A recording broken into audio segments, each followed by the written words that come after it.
What's going on, everyone? Welcome back to the channel. We have cryptocurrency regulation coming down the pipeline and being proposed left and right. But the only reason that we have cryptocurrency regulation being proposed is because we have mass adoption happening. Think about it. If cryptocurrency and those bitcoins were being traded by a bunch of nerds in their basement, then we wouldn't have regulation. It wouldn't be worthwhile.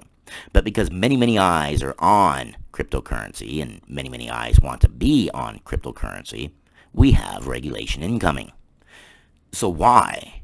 Why do we have this mass adoption, and is it going to end or is it going to speed up? Short word, no, it's not going to end, and I believe it's going to speed up even faster and faster. So we're going to read this from Tech Guide, the 7 key reasons why cryptocurrency is gaining mass adoption. Link in the description below. Cryptocurrency is a topic that has been widely discussed for the past couple of years. Google Trends shows that Bitcoin search queries spike during certain periods that correspond with Bitcoin's price increase. And yes, I've said that many times. FOMO and FUD. FOMO, fear of missing out, and FUD, fear, unknown, and doubt. When the cryptocurrency market is crashing, people like to be the bearer of bad news. It gives them attention. And they will talk about how the sky is falling and everything is going to zero. However, those same exact people are the ones that say that it's going to save the world and it's the best thing since sliced bread, but only when it's on its way up. People like to be a part of the winner. Even if that winner is a loser and they want to call something a loser, well, they're a winner because they're calling it a loser. That's just human nature. And that's something that you need to be aware of. Sentiment follows the market. When the market is going down, sentiment is going down. When the market is going up, sentiment is going up. So my personal advice, not financial or professional advice of any sort, is ignore the noise. Invest based upon your own research. Everybody and their brother has an opinion. Follow your own opinion. Follow your own advice. You're the only one that knows what your financial situation is anyways. This indicates that many people are interested in this new technology and are willing to participate. There's a lot of people willing to participate, yes, of course. Digital currency's popularity stems from several factors, including the fact that it is utilized in several industries. For instance, it is the currency of choice in the Deposit 5 Get 80 NZ casinos, several e-commerce stores, and even in countries like El Salvador. And it's funny that they mentioned the casinos. I was just looking at the Algo Casino, and I don't know if I'm going to try it out or not. It looks like it might be a little bit of fun, as long as you go into it with the mindset that it's only fun. It's like any other gambling and any other investing. There's no guarantees, ever. However, this is just a small part of why cryptocurrency is quickly being adopted around the globe. Yes. Some of the factors behind cryptocurrency mass adoption. Public blockchains attract cheap fees. Well, yeah, there's no middleman. There's no one out there sticking their little fingers up and grabbing bits of your money as they float on by. In general, cryptocurrency is built on blockchain technology, a revolutionary way of storing information on a database.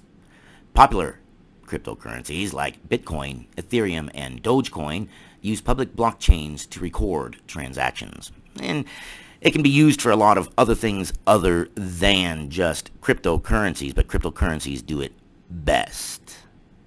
That's why NFTs, yeah, you can take a picture of an NFT, but it's still not the same thing. I can go into any museum, any art museum, and start taking pictures of all the art in the museum.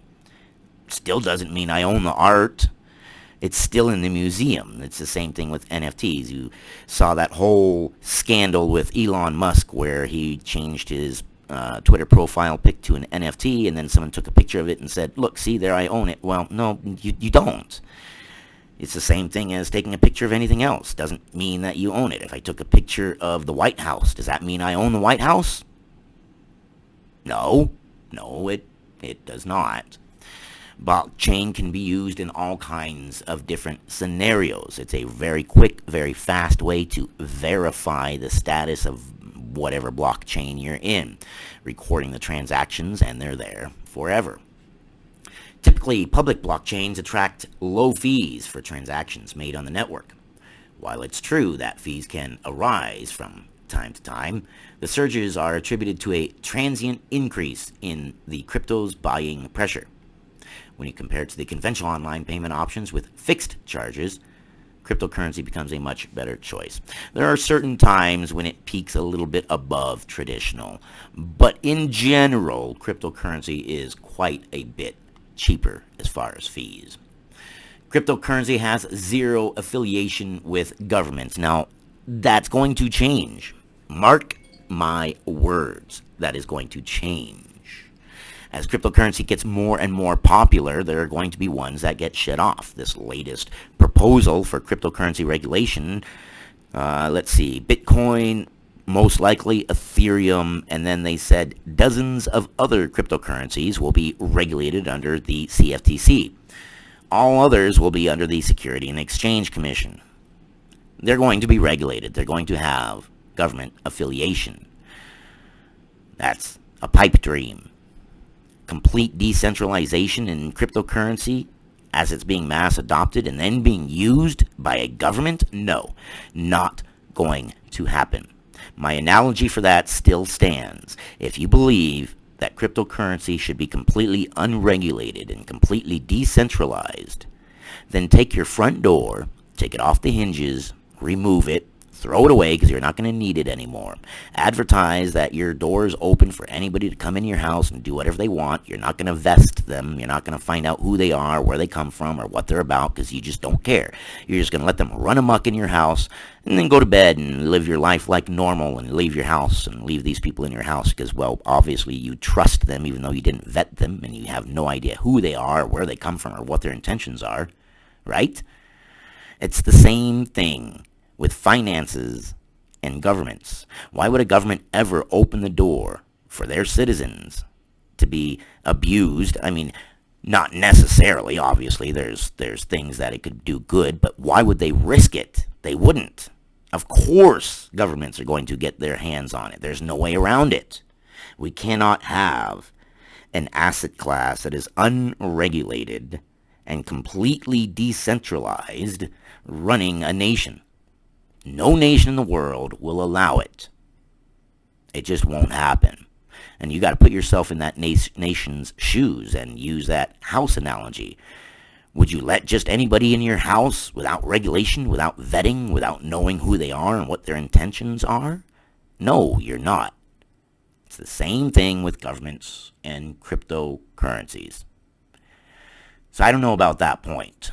I know it's a point that a lot of people think about when they get into cryptocurrency, but the reality is reality. We live in life.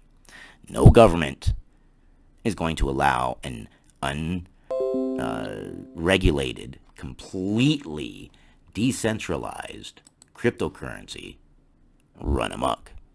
Not in their country.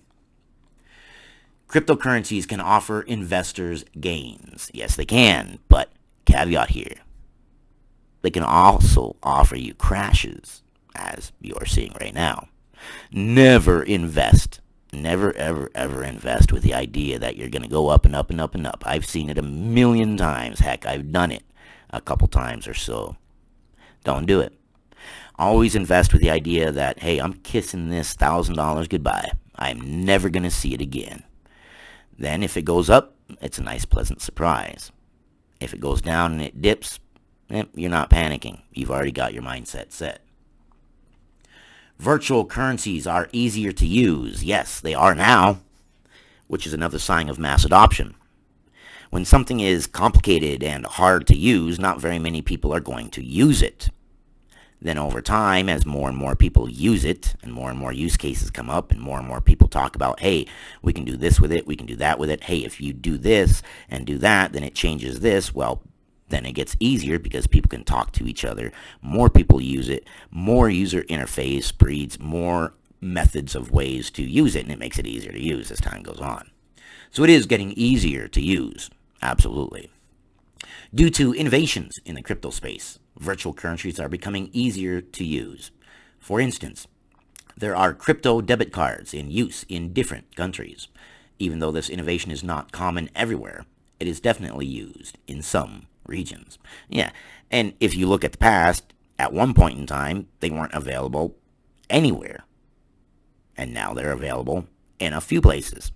Next step, they'll be available in most places. Then the next step after that, they'll be available in all places. That's just the way it works. That's all technology. All technology follows the same basic method, same basic way, I guess. The popularity of virtual currency is also pushing its ease of use, because if it wasn't easy to use, less people would use it. Everything on these feeds off of each other. If it was hard to use, a lot of people wouldn't use it. And back in the day, it was hard to use, but as mass adoption happens, it gets easier to use, which makes more mass adoption, which makes it easier to use, which makes more mass adoption. Crypto boosts cyber security. It does.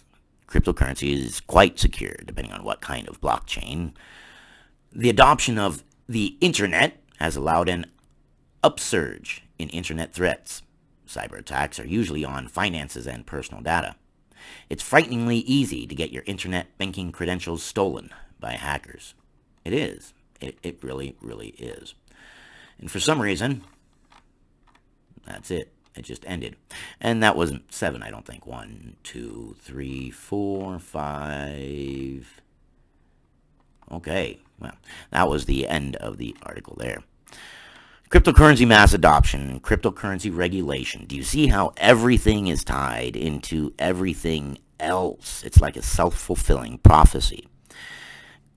Cryptocurrencies are around long enough, they're not going anywhere, and they're around long enough that more people start using them. The more people start using them, the easier the user interface gets, because, well, now you've got more people with more opinions that can say, change this better.